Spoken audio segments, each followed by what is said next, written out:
Are you thinking about starting your own podcast? Don't know where to start? Well, if you haven't heard about Anchor, it's the easiest way to start a podcast. Let me tell you about it. There are creation tools that allow you to record and edit your podcast right from your phone or computer. Anchor will distribute your podcast for you so it can be heard on Spotify, Apple Podcasts, and so many more. You can make money from your podcast with no minimum listenership. And best of all, it's free. It's everything you need to make a podcast in one place. Just download the free Anchor app or go to anchor.fm to get started. Hello, Candid Mamas, and welcome. You're listening to the Candid Motherhood Podcast with Roxy and Jackie, where we tell you all about the ins and outs of motherhood. We share our own life experiences to prepare you for the good, the bad, and the ugly that comes along with parenting. So grab your coffee, sit down, get comfy, and enjoy today's episode.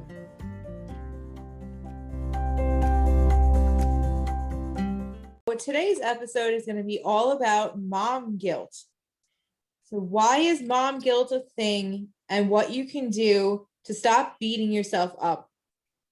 So first of all, what is mom guilt? So whether you've never heard of mom guilt or can't escape its relentless grip, it simply means that feeling of not doing enough as a parent, not doing things right, or making decisions that may mess up your kids in the long run.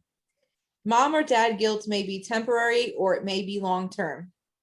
And some moms feel a dread or a weight on their shoulders, and some feel panicky like they need to fix the problem right now.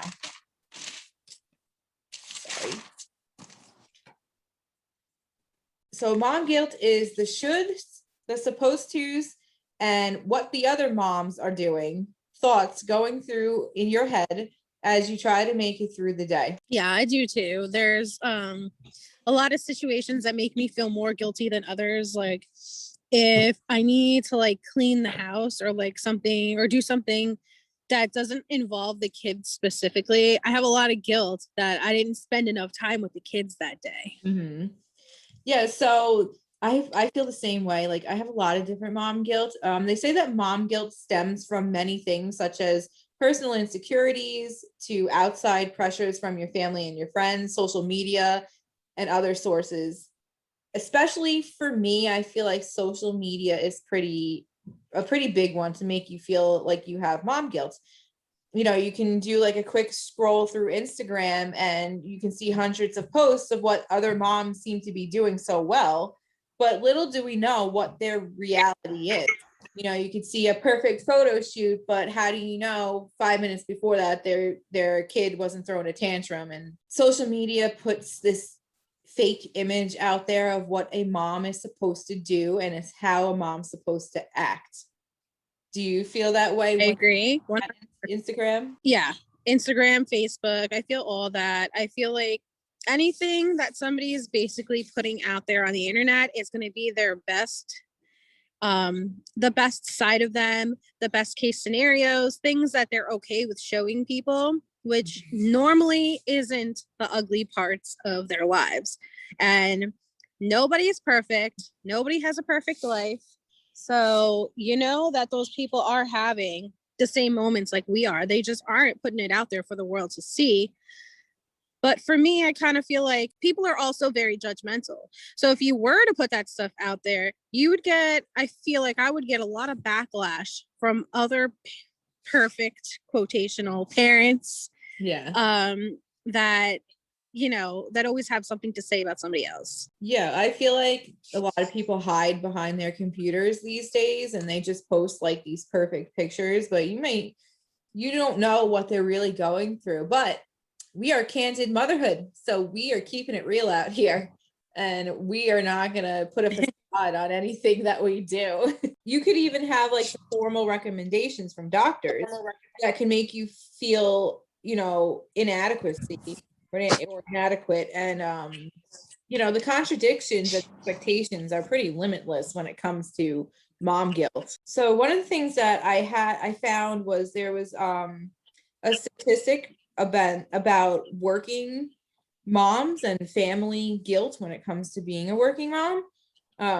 So while both mom and dads can experience mom guilt, there may be some differences. So based on a 2016 study of 255 parents, working moms may feel more guilt associated with work interfering with family than working dads do. I actually feel like I have the opposite of that, where, I work during the day when the kids are at school, but if they're not in school, I'm the one that is home taking care of them. So Rob's the one that's out working all the time. And I feel guilty that I'm not doing enough because I am not working, or not working like full time like I used to work. It's easy to feel that way.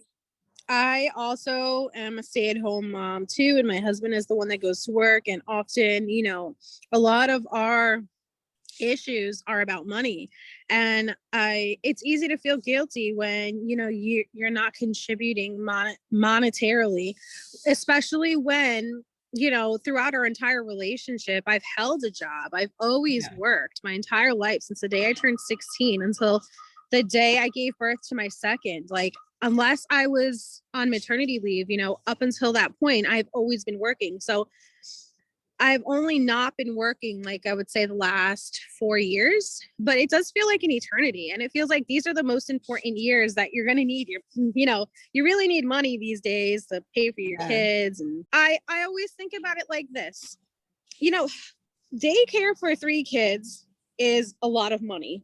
And basically, I'm going to be working to pay off that daycare.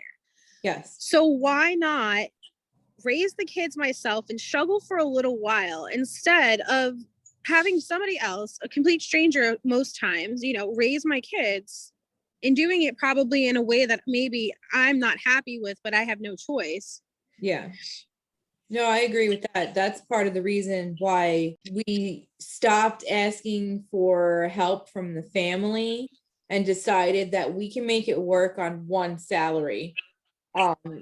Because my family, Rob's family, they're pretty inconsistent when it came to the babysitting, and it was always a problem. It was never like just a smooth thing. My mom used to call me like the day I would have to go to work. I can't babysit today. I'm like, what are you talking about? I have to be at work in like 20 minutes. What am I supposed to do? So, yep. Rob ended up staying home for a little bit.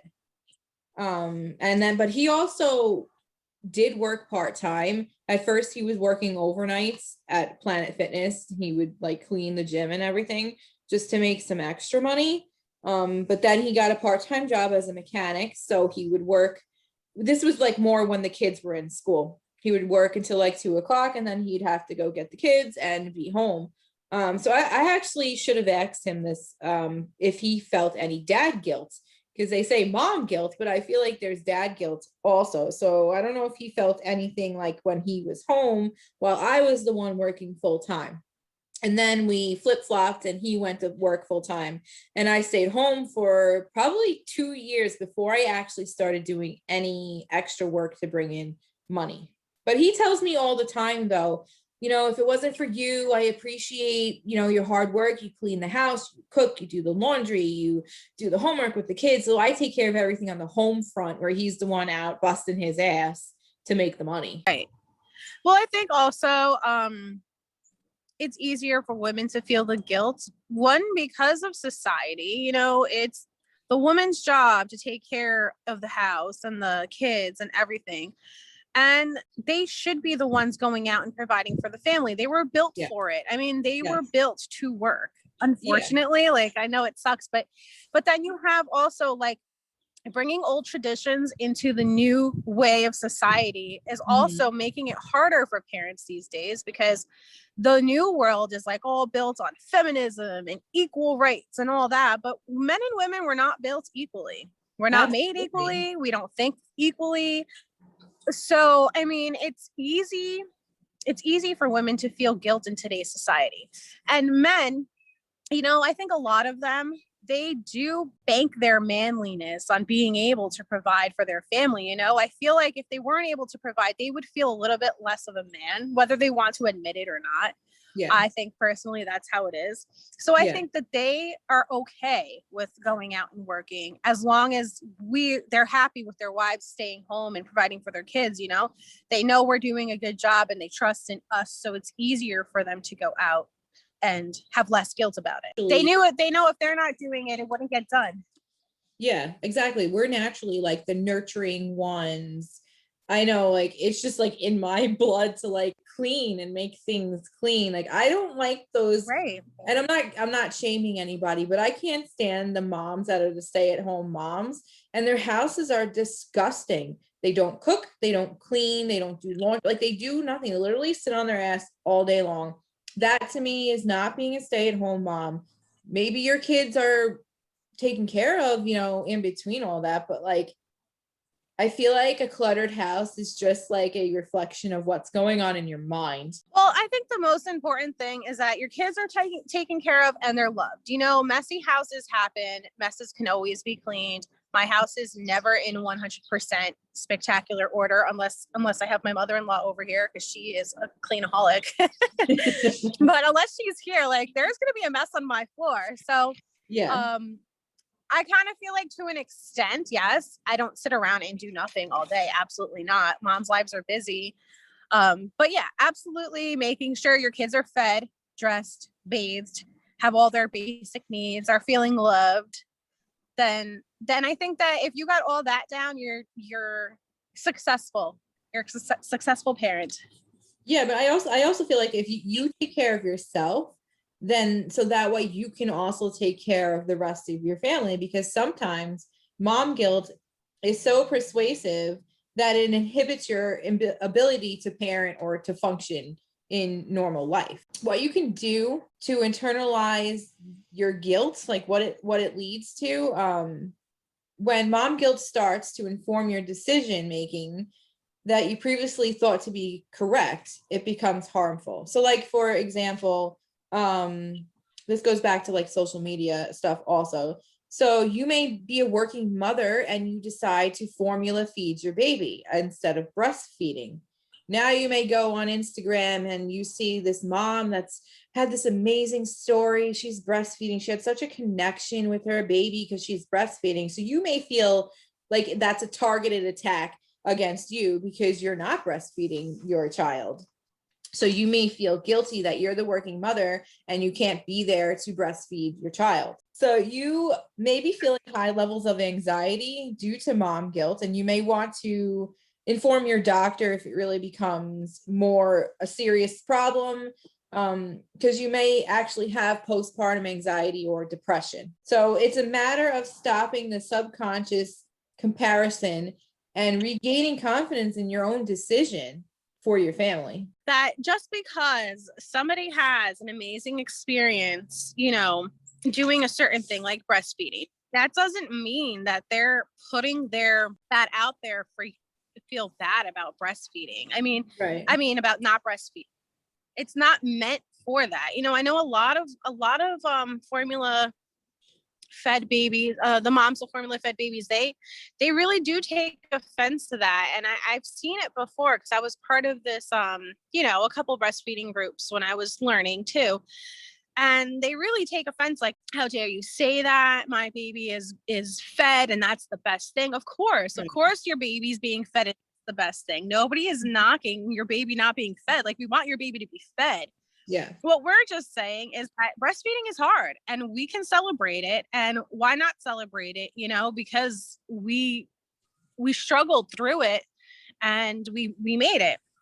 So just because, my babies have been formula fed, breastfed, everything and mixed. So Yeah. I've had like the best of all worlds. Like social media has definitely been a driving factor to having that mom guilt, because I feel like women in general are like catty people and, you know, like to put each other down to make themselves feel better. At least a lot of the women that I've encountered. Why do women like to put each other? I don't know if it's like in our nature to be that way. But nowadays in society, like it's all about uplifting you as a female and uplifting you as the mom, and whatever you decide to do as a mother, as a parent, is your decision. And if that works for you, then that works for you. That may not work for other people. So I know I agree with that. I hate to see women bringing down other women. I feel like we need to empower each other more, because if we are all on the same page working together, like women could achieve so much greatness the way that we think. And not only that, but like we put our hearts and souls into everything. I feel like, yeah, even when it's negative, you got to put that all towards the positive. yeah, I don't, like you said, I don't know why we're so quick to be judgmental. I'm really trying to work on that. The other day I was telling you that I was reading James in the Bible, and they talk about your tongue and how it's you should really think before you speak, and really think about what you're saying to those people, because your words are going to hurt people, and they may not take it as well as some other people might. And I know for myself, like I can be a very sarcastic person. That's part of my personality at times. And Yeah. a lot of times, like if you know me, you know I'm being sarcastic. But a lot of other times people like don't know I'm being sarcastic if you don't know me. And they Yeah. might take offense to it. And I'll like explain to them, like, I didn't really mean that seriously. I'm being sarcastic. It's just my personality. Sarcasm doesn't flow well over the internet. And I've learned that definitely 100%. Yeah, for sure. So there's some like ways to overcome mom guilt. Dive into the true reasons you're feeling mom guilt. Maybe it stems back to your childhood. So the severity of mom guilt can depend on the following. If you're trying to improve on a parenting strategy that you feel your parents didn't do very well, that one is pretty big for me. I try to break the mold, break the habits, if you will, and not do what my parents did to me. Yeah. Anything specific? Well, one would be not hitting my children, because I was definitely hit and abused, I guess, if you would, as a child. So I don't do that to my children. Verbally being abused. We talked about anger issues in our last episode. That one I'm still struggling with, on how to deal with my anger. Like, I feel like that's hereditary, because I said, my dad has anger issues.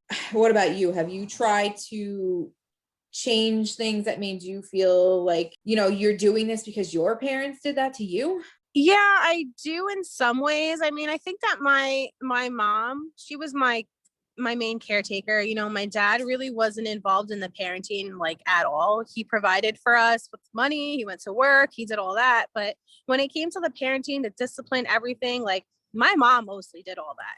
Yeah. So I know I find myself a lot of times finding faults in my own way of parenting, not because of something my parents did, but just because of maybe like, things that I went through in my life that have built up anger and bitterness in me. And I feel like sometimes I take that out on my family, even though they completely didn't deserve that. Yeah. So I always try to think back, like, what would my mom do if I did this in my situation, and she was always really open about communication. If she punished us and sent us to our room, she always would like come to our room after the punishment and explain to us why she punished us, and would explain to us like, I still love you. Just because you did something bad doesn't mean I don't love you. Yeah. I still love you and I forgive you and all that. So like, I feel like in some cases I need to do more of what my parents did. So I feel guilty about that. Not parenting in the same way that maybe my mom would have parented. I feel like I'm falling short in some places. See, I don't feel that way at all. I feel like I'm doing a little bit better than my parents. Like, they weren't very affectionate people. They never said, I love you. They never gave hugs, like none of that. I mean, I tell my kids I love them all the time and give them hugs all the time. There's affection. Yeah. It's hard for me. I have to remember, like, I have to do that on purpose because it's not my personality. I think I may have taken after my dad in this sense, where he was kind of the same way. He was like always really quiet, didn't speak unless spoken to, never started up a conversation. That was just his personality. I think I feel like I got that personality like a handful of times. Yeah, a lot of people, they're like, when they hear my dad talk, like, oh my God, I heard your dad talk. He really is not a very talkative person. I am a talkative person, but I need to know you, and it takes a long time for me to open up to you. Yeah. I'm not just going to tell you my life story just because, you know, you're sitting next to me. It really takes a lot for me to open up to you, which is why like doing this podcast is really completely out of my comfort zone. But I love doing it. You know, I think it's therapeutic in a way. Yeah, for sure. We're giving our own therapy sessions. It is. It's nice to like just get all of our issues out and not care who judges us for it. Yeah, and hopefully, you know, we're helping other mothers and fathers along the way. So there's another reason that you could be feeling mom guilt. So if you're parenting with obsessive compulsive disorders or other mental health conditions, or also if you've had past trauma. So one thing that you can do to try to help yourself is try journaling or make a quick note when you feel the mom guilt. And over time, you may notice a theme as to why and when you're feeling this guilt. So once you identify the areas causing the feeling, it's easier to watch for those triggers. And so make some simple changes instead of a complete lifestyle overhaul. Okay, so I like to journal. Journaling is like one of my things. I've been journaling since I was like in 5th grade. And it's always been, since I said I'm not a very talkative person, I like to internalize things and keep a lot of things inside. Mm-hmm. So journaling is great for me. It's great for my type of personality because whatever I can't say out loud to people, I write it all down in a book. And it helps me understand my emotions better. It helps me to label my emotions because I know a lot of times I'll be upset and I don't even know what I'm upset about. But when I start writing and let the thoughts flow, you know, I start even learning things about myself. Like, oh yeah, that's really what made me upset. I'm not really upset about this or at this person. I'm just taking it out on them because I'm really upset at this. You know, so it's like a self-reflection type of thing for me. So journaling, I would say that's a great way to let your mom guilt go. Maybe I should start doing that because I don't journal.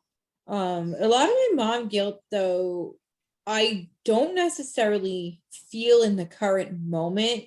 I feel it like after the fact. If I said, no, I'm not going to play with you today, or no, I'm busy, like later on in the day, I'll feel so guilty about it that I didn't spend any time with them. Well, that's when you need to write when you feel the guilt. It doesn't have to necessarily be in that moment. I feel the same way, especially with the homeschooling. I always feel like, did I do enough today? Did I teach them enough? Did I yell too much? You know, was I too hard on them? Did I give them too much work? Like, did I give them enough work? I always feel that way. Are they getting socialized enough? Like, I feel all this guilt all the time around homeschooling, but at the same time, like my daughter is learning. She's learning faster and better than she was before. Yes. She's having more fun because she's not in school all day long. She's spending more time with the family. So I try to, in that case, like just try to focus on the positives rather than reflect on the things that possibly could go wrong. Yeah, I have a little bit of mom guilt when it comes to school too, because, you know, we put them in private school this year, and the private school is K through 12th grade, and they only have 150 kids in the whole school. So Nathan's the only boy in 3rd grade. And right now, the way that they do it, they have like 1st and 2nd is in the same class with one teacher. 3rd and 4th is in the same class with one teacher. So he has 3rd and 4th grade together with his one teacher. So he has some other boys in the class, but next year they're actually separating the classrooms. So it's going to be each grade has its own class, its own teacher.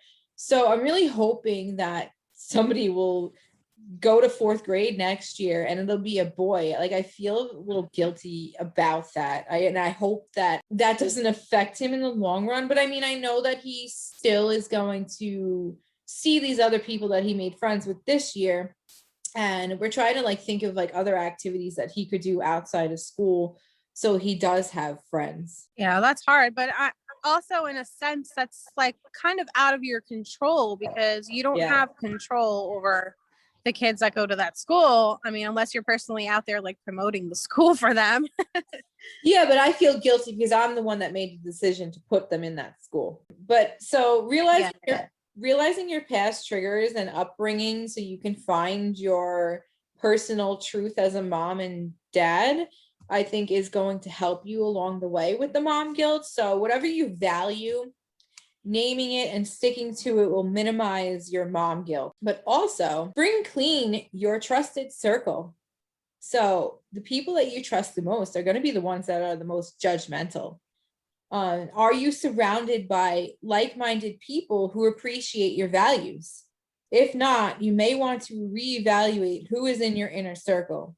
So narrowing down the group of people with whom you discuss important decisions can help reduce unsolicited input. I have a little bit of a hard time with that one because I do tend to listen to other people that are in the family. And so I've been trying to like kind of limit what I say to people and who I talk to about things.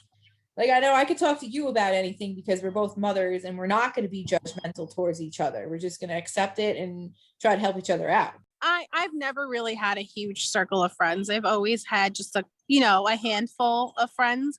Yeah. But even though you have a handful of friends, I'm still, like I said before, really careful about, I don't just trust anybody. Like, everybody just doesn't know everything about my life. I really have to know you. Yeah.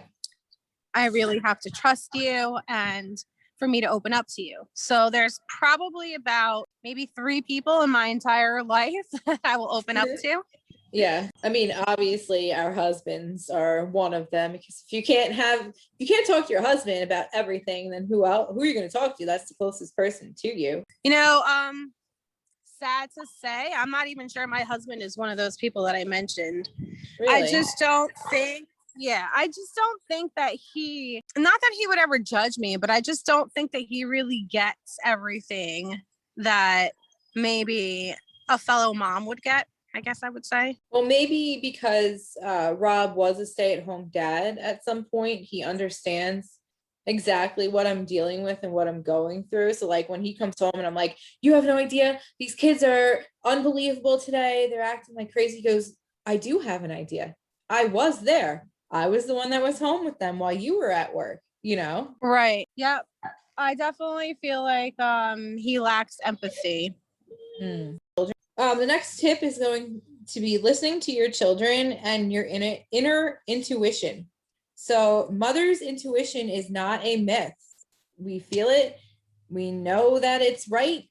And so children are amazing, excellent sources of information on whether your decisions are working and what areas you should and shouldn't feel guilty about.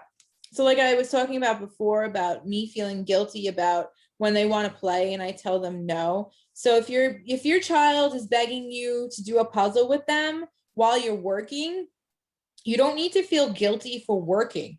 Just tell them that when I'm done, we'll do the puzzle.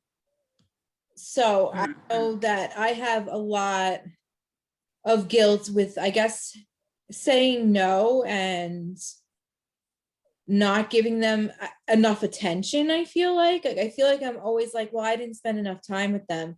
But then like, I want to spend time with Rob, like when I struggle with, like, when does it come to the point where I've been with them all day long? Now daddy's home. When is it okay for me to spend time with him and spend time with him alone? And, my kids are old enough now where they can like go do what they want to do. And I don't have to watch them every 2 seconds. So that's what I've struggled with lately is just what time of night is it okay for me to go sit with my husband and relax with him without them having to have so much attention? Well, that's a good question for our listeners. Maybe, you guys can let us know what you guys do in that situation.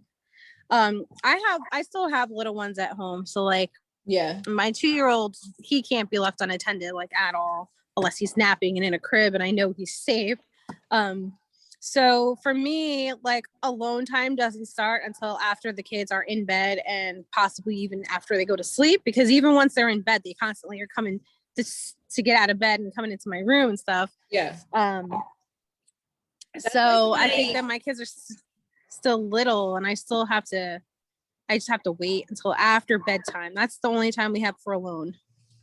Yeah, like that's kind of, I guess, a pet peeve of mine, that when I tell the kids, okay, like you need to go in your rooms now and wind down, it's almost bedtime, and then I go in my room, and then like the next second they're in my room, and I don't like, it bothers me when they come in my room, because my house isn't very big, so I don't have very many places that are my own, and my room is for me. I don't want anything kid related in my room.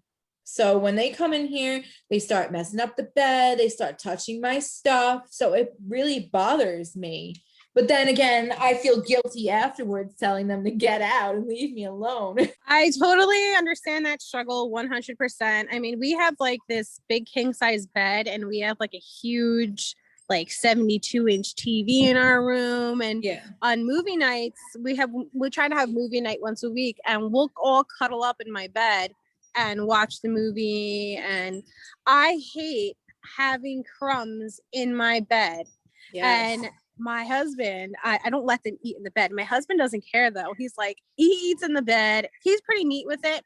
But the kids, they make a mess. So he'll go make some like, bags of popcorn, and there'll be popcorn all over my bed.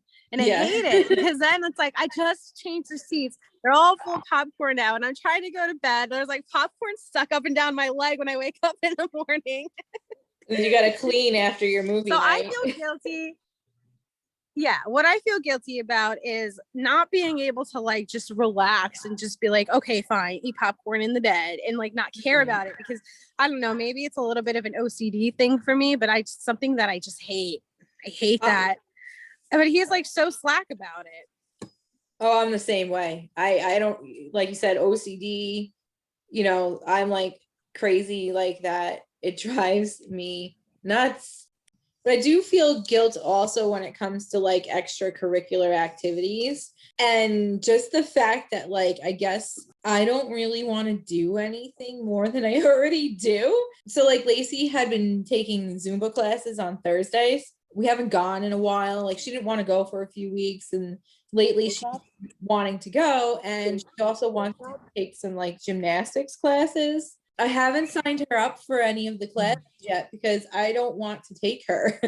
And I feel like a little guilty that I'm not putting them in extracurriculars. I feel that too. There's not like, I live in Pennsylvania, so to do anything really, you need to drive at least 20 minutes to get to pretty much any activity. So I do the same. I feel guilty about not letting her do certain things like gymnastics and stuff. But then when you're the one responsible for driving them, you have to find, does it work in my schedule? And how are you going to make it work with this and everything else you got going on in your life? So it's definitely a hard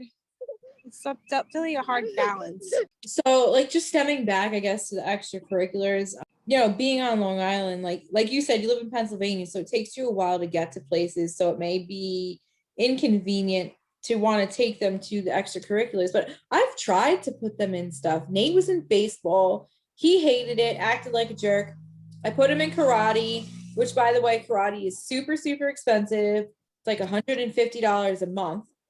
He hated it, acted like a jerk. And then Lacey was doing Zumba for a while and she liked it, but then like she goes on and off. I want to do it. I don't want to do it. And then she wants to do like real gymnastics. But again, that's like $150 a month. And it's just too much money. I also put her in dance classes. So last summer, when things finally like started opening up again, I put her in gymnastics once a week and dance once a week. She loved the gymnastics and like kind of fought me on wanting to go to the dance. So like, I know we had talked about this in the past about being like the pageant mom. I'm so not the pageant mom. Like, I don't need my kid to go be a cheerleader because I wasn't a cheerleader, or go be a pageant queen because I wasn't a pageant queen. But I do feel guilty that maybe I'm not trying hard enough to put them in extra things. But I just feel like everything else that goes on in the day, like where else am I going to fit time into my day to send them off to these things?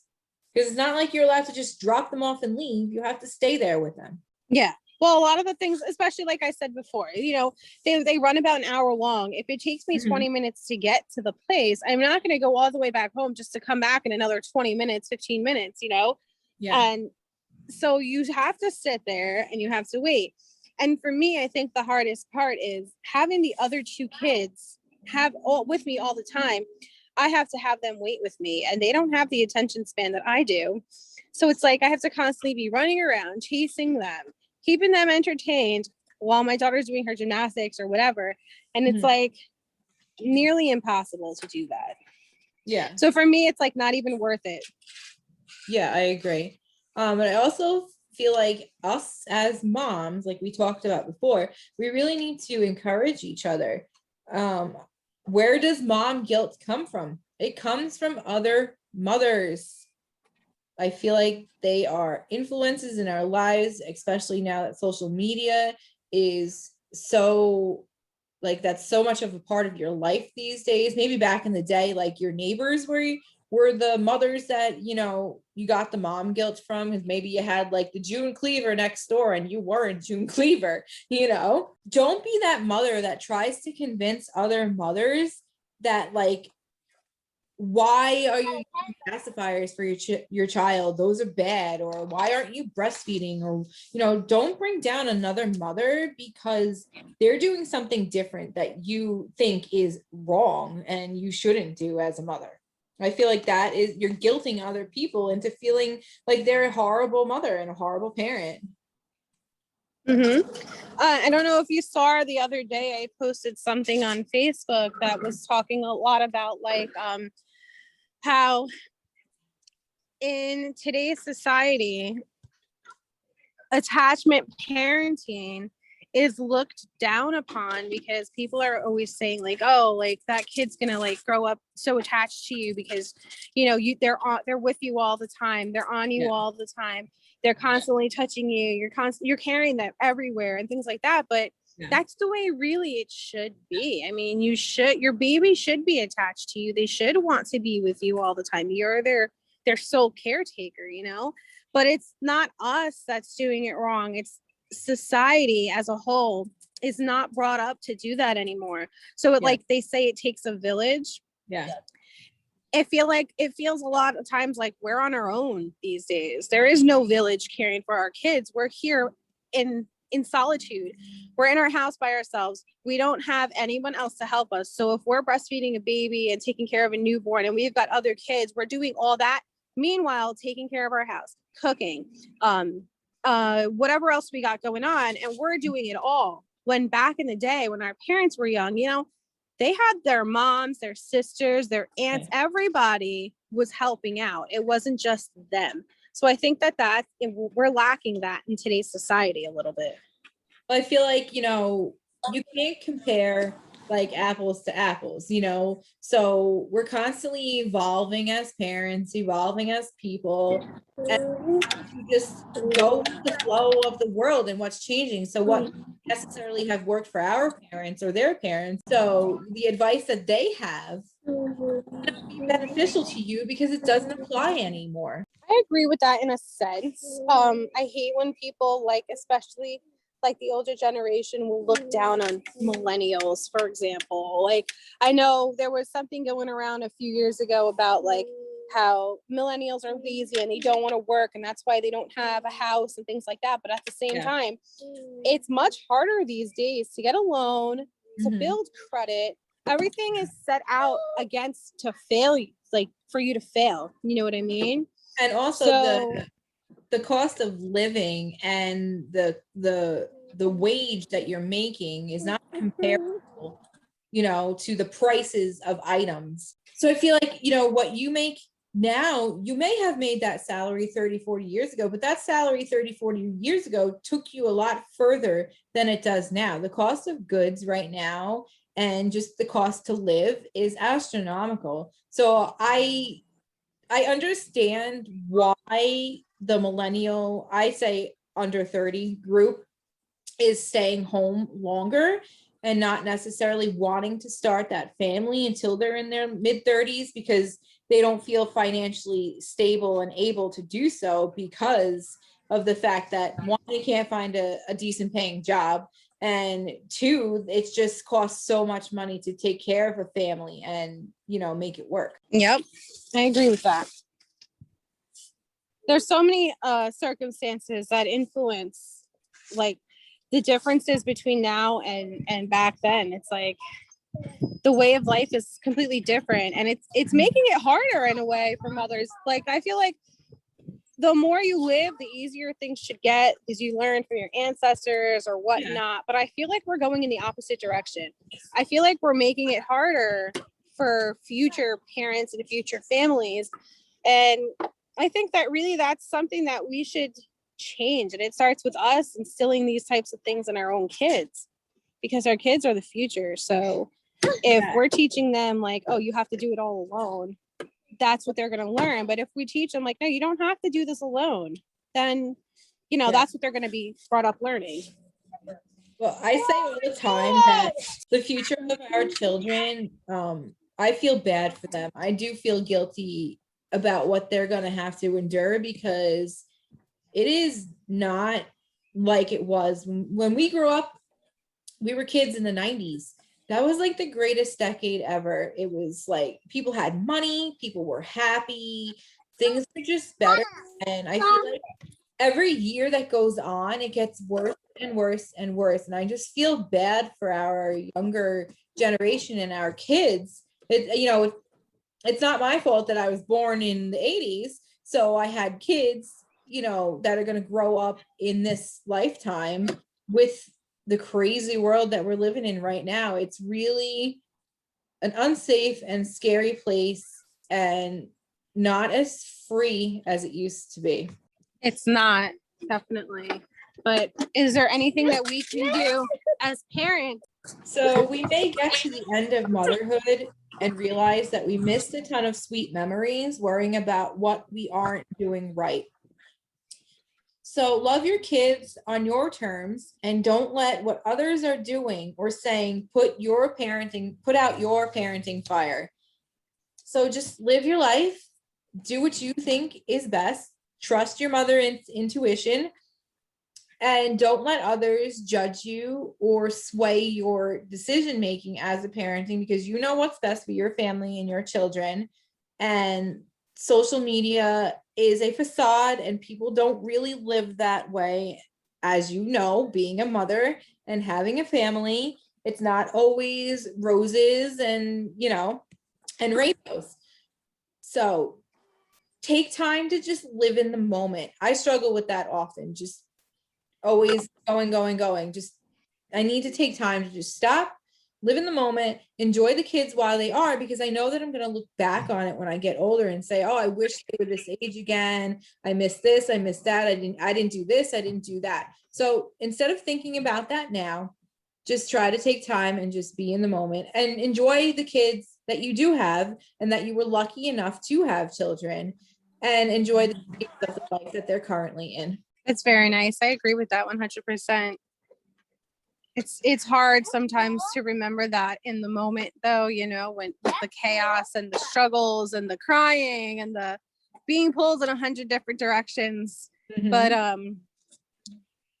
you know, that's probably something I'm gonna write down and hang up somewhere in my house so I can remind myself all the time. You gotta get one of those. If I don't write things, pay DM, you know, seize the moment. Seize the day. Yep, exactly. Yep. All right, so thank you guys for listening to this episode of Mom Guilt. And if you guys have any advice or anything that you would like to share about what you're currently going through as a mother, we are here for you. We're here to take your advice. We're here to listen to you and help you with any struggles that you might be going through in a non-judgmental way. It was so nice talking to you guys today. Have a great week. Again, thank you, Candid Mamas. Make sure to check out our Instagram at candid.motherhood and our Facebook and turn on those notifications so you can get our YouTube videos. And we will talk to you again on. Thank you so much for listening to Candid Motherhood Podcast. We hope you enjoyed today's episode. Please subscribe, share, and rate our podcast. If you have any ideas for future episodes or want to learn more about us, please follow us on Facebook and Instagram at candid.motherhood and on Twitter at cmotherhood. We appreciate your love and support. Until next time, thank you, Candid Mamas.